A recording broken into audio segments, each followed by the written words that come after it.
নিরাপত্তার শঙ্কায় টি-20 বিশ্বকাপে বাংলাদেশের খেলার ভেন্যু ভারত থেকে সরিয়ে নিতে আইসিসিকে ইমেইল করেছে বিসিবি। এ বিষয়ে আলোচনা করতে স্টুডিওতে আমাদের সাথে আছেন ইন্ডিপেন্ডেন্ট টেলিভিশনের ক্রীড়া সম্পাদক রাকিবুল হাসান। রাকিবুল হাসান, আপনাকে স্বাগত জানাচ্ছি সংবাদে। এবং যে বিষয়টা নিয়ে আসলে কথা বলতে চাই যে বাংলাদেশের খেলার ভেন্যু ভারত থেকে সরিয়ে নিতে আইসিসিকে ইমেল করেছে বিসিবি। এই সিদ্ধান্ত নিয়ে আসলে কি বলবেন? এই সিদ্ধান্ত তো অনেকটা সময় উপযোগী, যেহেতু আমরা জানি যে মুস্তাফিজের সাথে যে ঘটনাটি ঘটেছে। কি বলবেন এই বিষয়ে? অ্যাবসলিউটলি, কারণ এরকমটা যে ঘটতে যাচ্ছে সেটা গত 24 ঘন্টা থেকেই বোঝা যাচ্ছিল। ঠিক কখন ঘটবে সেটারই অপেক্ষায় ছিল, যেটা এর মধ্যে আমরা নিশ্চিত করতে পেরেছি যে ঘটে গেছে। বিসিবির পক্ষ থেকে আইসিসিকে ইমেল দেওয়া হয়েছে। চিঠি তো না, এখন ইমেল দেওয়া হয়। তো যেটা খুব পরিষ্কার যে ভারতের একটা স্টেপ কিন্তু পুরো বিষয়টাকে একটা ক্রিকেটিং ওয়ার্ল্ডের জন্য, যেটা সামনে 1 মাস পরেই হচ্ছে টি-20 ওয়ার্ল্ড কাপ, সেরকম একটা সময় একটা ধোঁয়াশার মধ্যে ফেলে দিল। কারণ আপনি জানেন যে ভারতের সঙ্গে অনেক আগে থেকেই পাকিস্তানের একটা বিরোধ আছে, যে কারণে ভারত পাকিস্তানে যায় না, পাকিস্তান আবার ভারতে আসে না। যে কারণে এই টি-20 ওয়ার্ল্ড কাপের কিন্তু হোস্ট ছিল ইন্ডিয়া।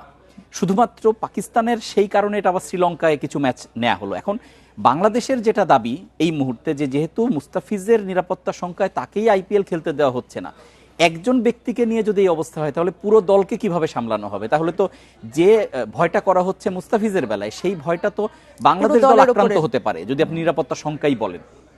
এখন এরকম একটা জায়গায় বিসিবি তো দলকে পাঠাতে পারে না। এখন বিসিবির দাবি হচ্ছে যে এই ভেন্যুটা সরিয়ে শ্রীলঙ্কায় নিয়ে যাওয়া, স্বাভাবিকভাবে যেহেতু একটা বিকল্প ভেন্যু আছে। এখন কোনো সন্দেহ নেই এটা সময়োপযোগী এবং এটা প্রত্যাশিত সিদ্ধান্ত। এখন আইসিসি কি বলে, এবং আইসিসির উপর বিসিসিআই মানে ভারতীয় ক্রিকেট বোর্ডের কিন্তু একটু আধিপত্য আছে, তাদের নিয়ন্ত্রণটা একটু বেশি, যেটা আমরা সবাই আনঅফিসিয়ালি সবসময় বলি যে ক্রিকেটটা অনেক বেশি ভারত নিয়ন্ত্রিত। এখন এই বিষয় ইমেইলের পরবর্তী প্রতিক্রিয়া কি হয় সেটার অপেক্ষায় আমরা থাকবো। এখন সেই ক্ষেত্রে আসলে ভেন্যু কোথায় হতে পারে বলে আসলে এখন যে শ্রীলঙ্কার কথা বলছিলাম আমরা, যে শ্রীলঙ্কা যেহেতু মানে কিছু ম্যাচ শ্রীলঙ্কায় আছে, পাকিস্তানের সবগুলো ম্যাচ শ্রীলঙ্কায় আছে এবং তার পাশাপাশি আরো কয়েকটা ম্যাচ ওখানে আছে। তো সব মিলে বাংলাদেশের ম্যাচগুলো যদি এখন শ্রীলঙ্কায় চলে যায়, অবাক হওয়ার মতো কিছুই থাকবে না।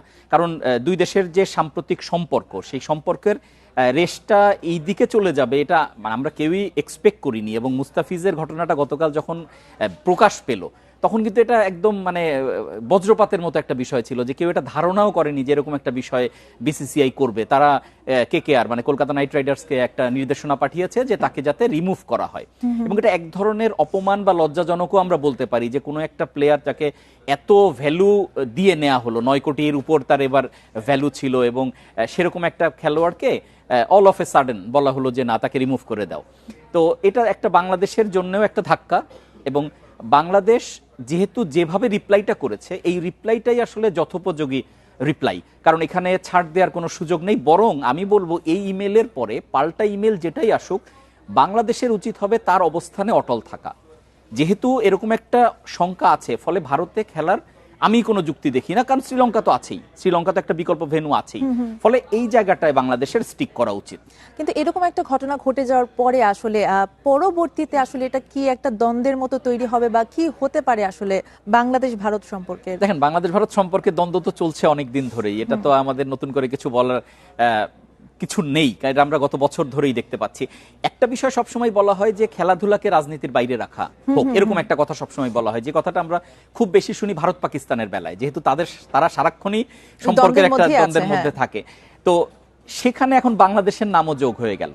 এবং আমরা ভারতীয় মিডিয়ার মাধ্যমে ভারতের যে লোকাল পলিটিশিয়ান, বিভিন্ন উগ্রবাদী দল, তাদের যে রিয়াকশনটা দেখি, এবং সেই রিয়াকশনটা তো তাদের ওখানে কন্ট্রোল করতে হবে। সেটা আপনি আইন শৃঙ্খলা বাহিনী দিয়েই করেন কিংবা রাজনৈতিকভাবেই করেন, কিন্তু আপনি যখন সেটা ব্যর্থ হলেন, এবং ব্যর্থ হওয়ার বলি হলেন আমাদের একজন ক্রিকেটার, যাকে আপনি স্পেসিফিক বলছেন যে তারা নিরাপত্তা শঙ্কা বোধ করছে। তো এটা তো প্রশ্ন এসেই যাবে যে একজন ক্রিকেটারের নিরাপত্তা নিয়ে যদি টেনশন হয়, তাহলে পুরো দল কি হবে? এবং আপনি জানেন বাংলাদেশের প্রায় সবগুলো খেলাই কলকাতায়, মানে টি-20 ওয়ার্ল্ড কাপ, এবং সেই কলকাতায় ছিল হচ্ছে মুস্তাফিজের হোম গ্রাউন্ড। এবং যেহেতু এখন কলকাতা মানে বাংলাদেশ উদ্বুদ্ধ ছিল যে কলকাতা নাইট রাইডার্সে মুস্তাফিজ খেলবে, এবং এর আগেও সাকিব খেলেছে, একটা দারুণ ফেস্টিভ মুডে বাংলাদেশ দেখবে, সেখানে এখন উল্টোটা হয়ে গেল। ফলে সম্পর্কের টানাপোড়েন তো আছে, এটা হয়তো আরো বাড়বে, এ বিষয়ে কোনো সন্দেহ নেই। জি, এবং কালকে আমরা দেখেছি যে মুস্তাফিজকে বাদ দেওয়ার যে ঘটনাটা, এবং তারপরে কিন্তু যে সমর্থকেরা রয়েছেন বা যারা সতীর্থরা রয়েছেন তারা কিন্তু বিরূপ প্রতিক্রিয়া জানিয়েছেন। ডেফিনেটলি এটা বিরূপ প্রতিক্রিয়া জানানোর মতোই একটা বিষয়, কারণ এটা কোনোভাবেই হতে পারে না, এবং ক্রিকেটকে আসলেই বা খেলাধুলাকে রাজনীতির বাইরে রাখারই মানে কথা বা চেষ্টা করা উচিত। সেটা ভারতই বারবার এটার ব্যত্যয় ঘটাচ্ছে। আমরা ভারত পাকিস্তানের বেলায়ও দেখি, কিছুদিন আগে ভারতীয় ক্রিকেট দল পাকিস্তানের মানে পিসিবি চেয়ারম্যানের কাছ থেকে ট্রফি পর্যন্ত নেয়নি এশিয়া কাপে।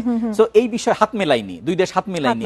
সুতরাং এই বিষয়গুলো ভারত একটু বাড়াবাড়ি করে ফেলছে, তার একটা খেসারত এখন বাংলাদেশের উপরে এসে পড়লো।